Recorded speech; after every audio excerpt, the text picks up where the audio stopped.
The highest share of our exports, which was almost 25% of the global trade when British arrived, was actually from the garment industry and the metallurgy. I am coming from, say, Maharashtra. How a Marathi speaking and a Bhojpuri speaking can be one nation? Because a French speaking and a British English speaking could not be one nation. So their ideas of linguistic nationalism was different, but they applied it here, and we are facing the brunt. By the time James Mill writes his book on British history of British India, they already had certain conceptions about what is India and how do they want to present India. In common parlance, for thousands of years, we have terms like Bhugol and Khagol. Right. So universe is spherical. Hello and welcome to Likhawat. I am Gautam Chaubey, your host, and this is a show about the books of Bharat. The book this week is The Beautiful Tree by eminent educationist, Gandhian philosopher and thinker Dharampal. But what is a beautiful tree and what makes a tree beautiful? Of course, it has a strong trunk.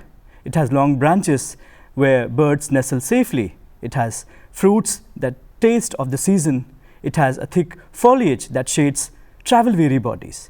But most importantly, it has a root that runs deep into a fertile land, and it is a living organism. What a beautiful metaphor it is to describe the Indian civilization. And to help us unpack and understand this metaphor even better, we have in the studio an eminent journalist, scholar, and a champion of Indian knowledge system, Shri Prafulla Ketkarji. Prafullji, welcome to the show. Namaste Gautamji. Thank you very much for having me. Prafullji's kitab mein Dharampalji calls for an intellectual and psychological unburdening of the Indian mind. What is it, if I may ask, that the Indian mind, according to Dharampalji, is burdened with? One of the things, that you talked about, the roots. Those roots are, and either we are uprooted or somewhere we have covered those roots. And what were the tools to do that? The modus operandi of colonialism, the British colonialism, was entirely different from what happened earlier. See, remember, all other aggressions from Greek to Mongols, the Mughals, we never considered our invaders to be culturally or intellectually superior to us. What happened in physical wars and fight, we resisted them, sometimes we won, sometimes we defeated, that's fine. But it doesn't mean that we accepted their intellectual and cultural superiority. British were the only colonizers who not just came here, but completely uprooted the existing system, the values, the education, the entrepreneurship, the economy, the social structures, the temples, the temple management system, everything. The Islamic invaders destroyed the temple, but still they got reconstructed with the old system. Here, they actually completely ruined the system, took over it, and created the government-centric. Sarkar Mai Baap was never an Indian way of thinking. British instilled it. And that's why one famous speech by Gandhiji in 1931 at Chatham House, which actually triggered this entire process, what Dharampalji is talking about, the intellectual and psychological unburdening. So the burden of colonialism and the colonial psyche, the manas, the Bharatiya manas has got colonized. It's not just the political independence, it is not just the economic exploitation, but it is that Bharat is losing its Swadharma. That was the key concern for Dharampal. And what was that particular sentence that triggered it? So in 1931, specifically on 20th October 1931, Gandhi made a famous speech at Chatham House. where he said, and I quote, "I say without fear of my figures being challenged successfully that today India is more illiterate than it was 50 or 100 years ago, and so is Burma. Because the British administrators, when they came to India, instead of taking hold of things as they were, began to root them out. They scratched the soil and began to look at the root and left the root like that.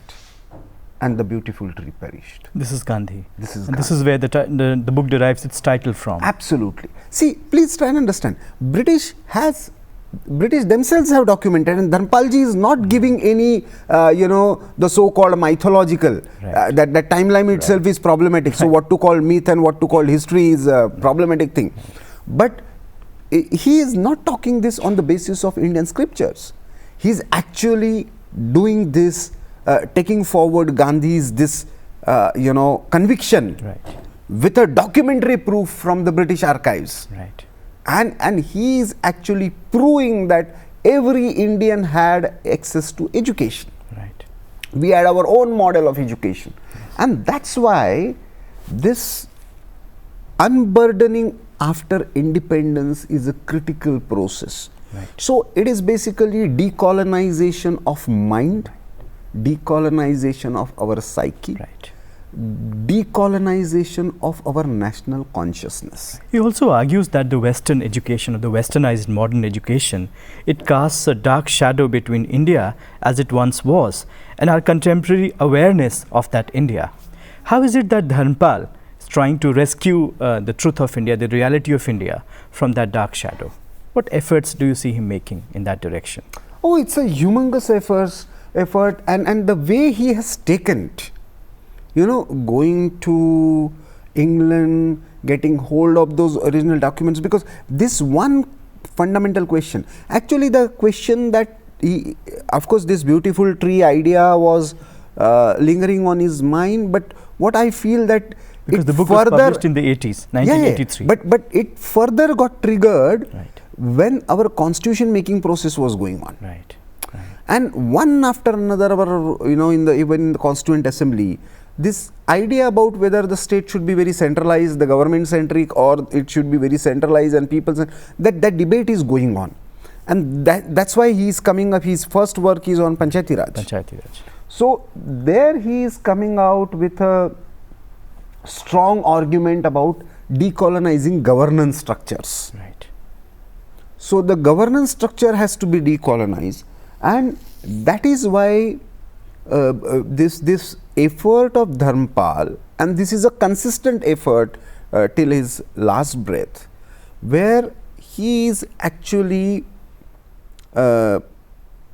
challenging people like you and me, the English educated elite of this country, who believe or who consider themselves to be knowledgeable about India, pass certain expressions, make certain judgments without even understanding what real Bharat is.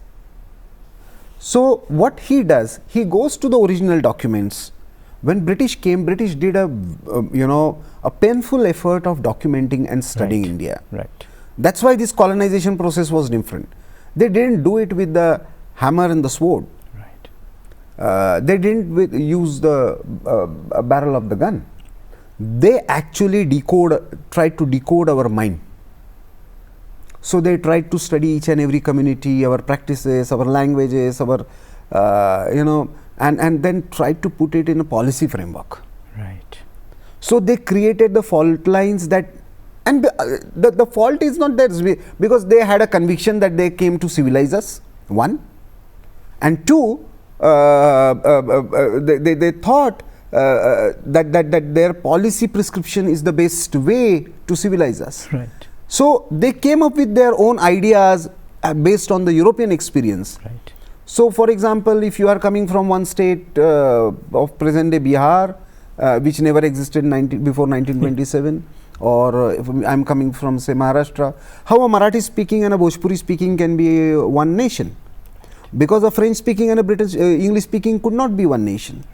So their ideas of linguistic nationalism was different, but they applied it here, and we are facing the brunt. Absolutely. So he is actually, what Dharampalji is actually doing is, he is challenging the English educated elite about their understanding of Bharat and this colonial perception. See, Gautamji, the damage that it has done, because we and our elite by and large started accepting. One of the most prominent leaders going in Oxford in post-independent India said that, you know, it's thanks to you we are civilized. You know, and that kind of psychological burden it is. Right. So we also started believing, oh, before arrival of British there must not be anything here. So there was no education, there was no, we were backward, we were as if, you know, we were really headhunters kind of, you know, leading our life. Right. And when he started discovering those pages with this curiosity that we have such an old civilization, and many of the Europeans themselves think that most of the knowledge traveled from here to there. Right. Why we are in such a, you know, pathetic situation? So this cover up of roots is still, you know, actually created a sort of internal conflict in our minds. Right. So we live something and we believe something. The knowledge, the so-called bookish knowledge, tells us something about India, but we live something that is Bharat. Right. And that conflict is always going on. So Dharampalji is actually trying to find an answer to this through his work. Right. He was a self-taught historian, and he did extensive historical research. He you know, he did initially his education was from science background, and then he left it and went into Satyagraha, led most of his work in working at Gandhi Ashram. But see, the modern historiography, what Western historians call, is a very flawed kind of proposition, because it essentially negates the idea of itihasa. Right. Itihasa is as it happened. Right. While historiography, you know, has now in the name of subaltern and all those things, that the people-centric history is somewhere coming. But he's doing that long ago, decades before subaltern we have been. history. Our entire Puranas is basically subaltern history. Yeah. You know, it's talking about geography, about culture, about people, about communities. So this is modern methodology was not trained into it. But I don't see any other person who has painfully taken such an effort to go to the original documents of British archives, and remember that time it was not that easy when he was doing this in 60s, 70s, where, you know, going to the archives, literally taking down notes from each and every document with proper references. It was not like photocopying, just taking a, you know, a snap with your mobile or camera and just getting it scanned. That kind of thing was not there. And then he, you know, went through thousands and thousands of pages. And he put together nearly 40,000 pages. Oh yes, of document. And then in terms of ideas, putting them together as a theme. His first book was on science and technology. So after Panchayati Raj, of course, but in this series, it was on science and technology in 18th century India. So it was also a great challenge. So that's why methodologically, even though he was not a trained historian, I think he has done a fabulous work in terms of many, you know, we have seen a lot of debate about this so-called rewriting history. Some people call it saffron. The simple point is whether people of Bharat should have a right to write their history from their own perspective or not. And if we really want to put our history from our own perspective, then somewhere we need to challenge. See, everything started 1784 onwards. Asiatic society started documenting everything, started studying Sanskrit scriptures, and then literally reconstructed our knowledge, which was very contradictory to our practices. But by 1816, by the time James Mill writes his book on British history of British India, they already had certain conceptions about what is India and how do they want to present India. Right. So the way they categorize it, Hindu history and Hindu period and the Muslim period and the British period, the way James Mill did it, most of the officers used to read that and come here, follow that structure. So entire perception about India while taking key decisions was based on that we didn't have anything. It is only because of the British we are civilized. English speaking is something progressive. Talking something in Sanskrit is regressive. Studying Sanskrit is backward. Going back to our knowledge system is something very casteist, and we do not require that. And the elite class, even within the Congress at one point of time, actually believed so. It was a sort of conviction. See how many fundamentals actually they completely not just destroyed, but actually completely disfigured and manipulated. Like for example, British through missionaries actually created conviction. One was, of course, you were barbaric, you didn't know anything, and you did not even know how to live. The fact is, economically we were much more prosperous, which Dharampalji is arguing. Scientifically we were doing much better. But most important thing was that Dharampalji is challenging. Intellectually, this British created this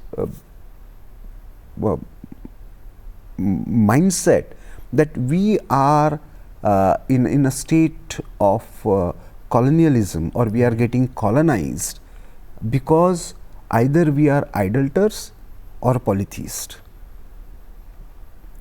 Now, was that the case?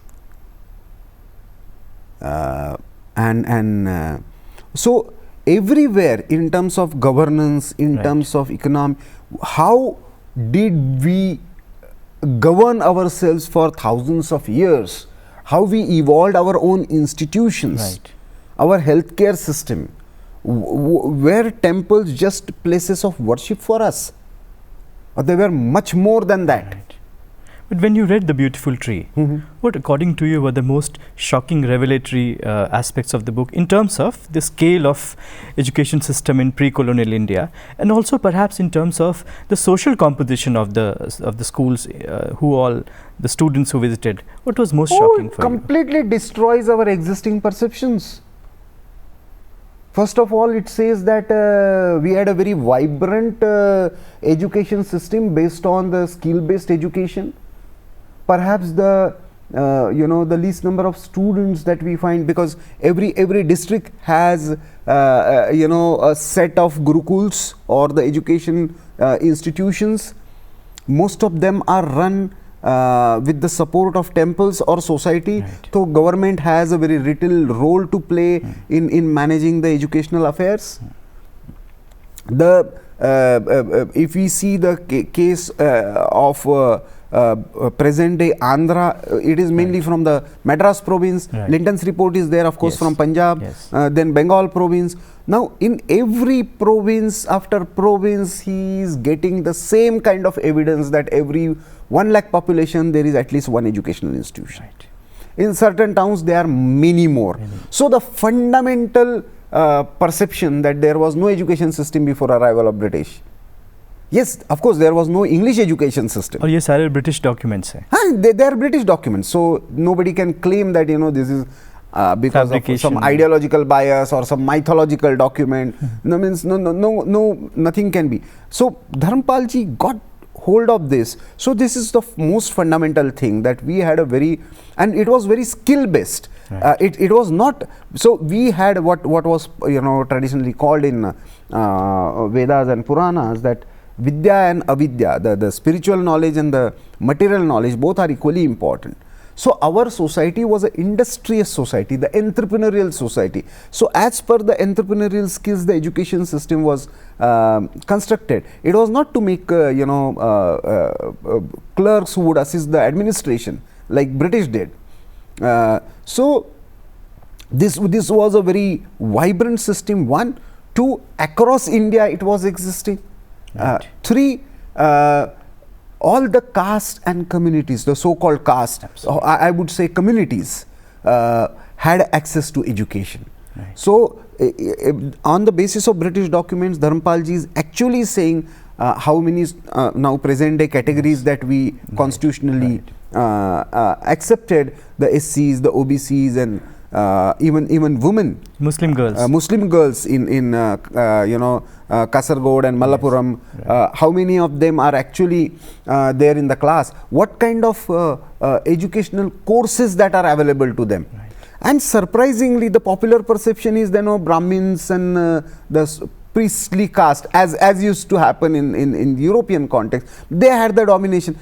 At many places the data says the other way around. In fact, in the regular schools, the so-called secular schools, we can say, the number of Brahmin students is relatively very less.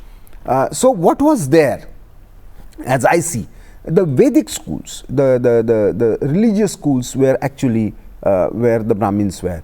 But when it comes to the regular skill-based education, it was actually the all other communities who were represented.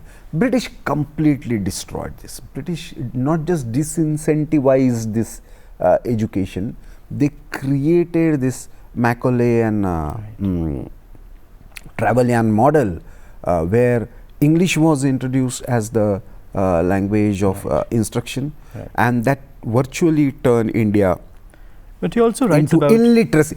Gandhi is very carefully using this word illiterate. Right. He's not saying uneducated. Right. He's saying illiterate, because the idea of literacy based on education was introduced by British. Right. So for them, this word was very important. Right.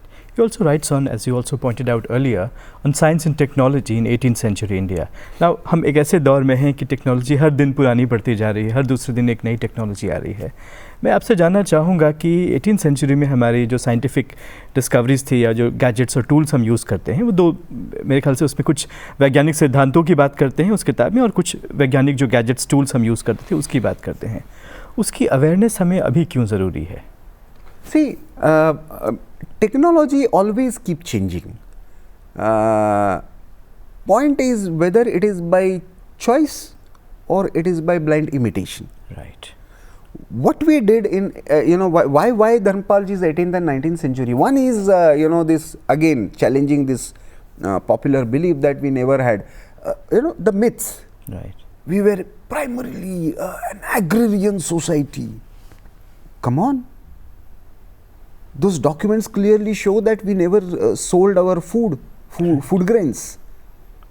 Yes, spices we used to, or the processed food items, the clothes, the garment industry. And but more important than that, the more important than that, the highest share of our exports, which was almost 25% of the global trade when British arrived, was actually from the garment industry and the metallurgy. So if we didn't know about the metals, Right. if we didn't know about the chemistry, if we didn't know about the fundamentals of science, how could we do that? So our entire village system was not agrarian system, it was industrial system. The only difference was we never went for a mass level production just for accumulation of profit. Yes, we were export oriented, but we valued the concept of labor. For us, labh was always has to be shubha. Right. The The profit has to be auspicious. It cannot be, extracting, exploitative. And that's why, while thinking about science and its application in the form of technology, what should be our approach and what has been our approach? Right. That is why science and technology in 18th century in India is important. That our approach to science technology was not simply utilitarian, exploitative, oh, I have done this is my patent and that's why we want to maximize this profit. No, this is basically, it's a collective effort, it's a, making life better, decoding the laws of the nature, and because our approach was not anthropocentric. Right. For us, human life is also part of the nature. Right. So fundamental worldview is different of the Anglo-Saxon civilization and the Bharatiya civilization. British represent that, and Dharampalji through his works believe that if really India wants to be really independent, right, then mind and psyche has to be independent. It should be free from this colonial burden. Then only we will be truly independent. Dharampalji also speaks of Bharatiya Chitta and Kal. आप थोड़ा इसको unpack कीजिए हमारे लिए. चित्त, काल और मानस actually इससे जुड़ा हुआ और एक धर्मपाल जी का एक it's a collection of his 3 speeches called Bharat का स्वधर्म. That's in Aligarh. Right. So these 2 things are very critical because through them, he is doing 2 things. One, he is on the one hand comparing the situation of Europe and Britain before the colonization started. Right.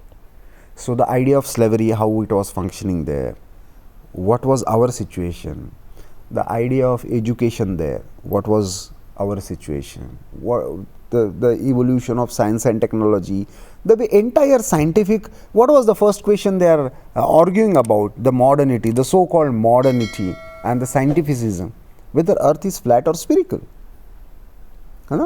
And then scientists were burned because of that, scientists were put in jail, their publications were confiscated, and it was the religious collective authority in the form of church who was actually doing that. Right. So whatever was there in the name of scientificism was actually challenging the religious authority. That was considered as the scientific there. Right. What was the situation in India? In most of the Indian languages, we already knew that Earth is spherical. In fact, there were 9 planets. There are 9 planets, and most of the discoveries related to mathematical calculation of distances. Right. Were also calculated. And forget about this part. In common parlance, for thousands of years, we have terms like Bhugol and Khagol. Right. So universe is spherical and Earth is spherical. A commonplace, but yet how illuminating. So you are from Bihar and you ask anybody, common even auto wala, कि भैया खगोल जाना है, तो वो लेकर भी जाएगा और उसको ये भी पता है कि this खगोल is important because Aryabhatta was teaching here. Absolutely. So this is the beauty, and this is Bharat's Chitta. So no conflict between science and faith. Science and spirituality. For them, it's a, if you are scientific, you can't be spiritual. See, this European thought process is based on these binaries. So, for us, Dharampalji is a guiding force. Dharampalji is a lighthouse. He has shown us a path, but there is a lot of work that can be done on this line. So, what he has done through Chitta, Manas and Kal, basically, Indian idea, Indian psyche, the collective psyche of Bharat, then India's concept of time.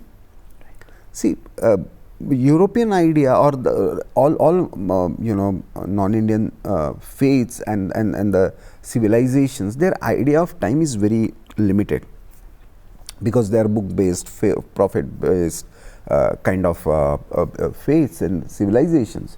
So they have a definite starting point, and they have they have concept of definite end point also. Right.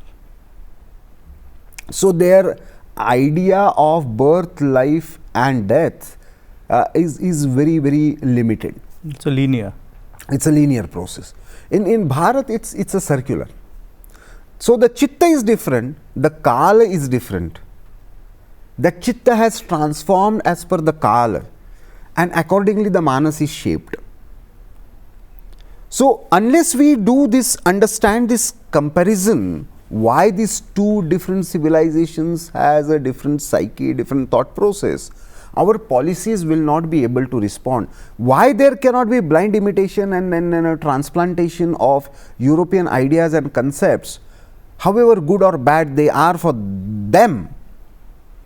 You know, it was necessary there to have certain laws related to slavery.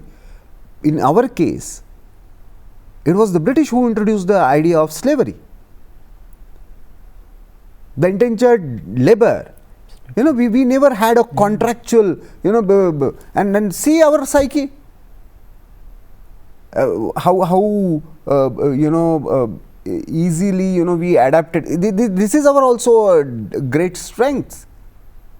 How do we adopt, you know, even external things? Agreement became girmitia. Right. The bond. Absolutely. Absolutely. So the many you know, from Greek to Mughals, there were many aggressions, but the way we have created the process of interaction, the kind of and many thinkers believe that if British would not have intervened this way, perhaps this integration of Hindu and Muslim culture would have also taken. Even Tagore says this, that the fundamental psyche of Bharat is of not seeing diversity as differences. Absolutely. We don't see differences as conflict. Right. We celebrate them as different, because ekam sad vipra bahuda vadanti is our conviction, it's our life motto. Right. The truth is one, and there can be many ways to reach to that truth, because wise have already talked about many ways. So if there is another way, we say okay, fine. So Bharatiya chitta is different, Bharatiya manas is different, and Bharatiya idea of time, kala is different. Are we ready to, or are we intellectually equipped and confident enough that we can have our own path? Because your idea of development, your model of governance, your idea of education, everything, you know, changes according to that. If you know your what is your chitta, your collective consciousness. That in that sense, I see Dharampalji's chitta, kala and manas is very important. Praful जी, आज आप हमारे साथ जुड़े और धर्मपाल जी की किताबों पे इतनी खूबसूरती से, इतनी विस्तृत तरीके से चर्चा की, और शायद मुझे लगता है कहीं ना कहीं आपने हमें इंस्पायर भी किया to explore what it means to be aware of Bharatiya Chitta, to be aware of this collective consciousness and our notion of time, and perhaps devise for ourselves a development paradigm based on that. Thank you so much. Thank you. Namaste. Thank you viewers. मुझे उम्मीद है आज का episode आपको पसंद आया होगा. To check out our previous episodes, look for the Likhawat playlist on our YouTube channel and do post your comments there. I am Gautam Chaubey, your host. Namaste.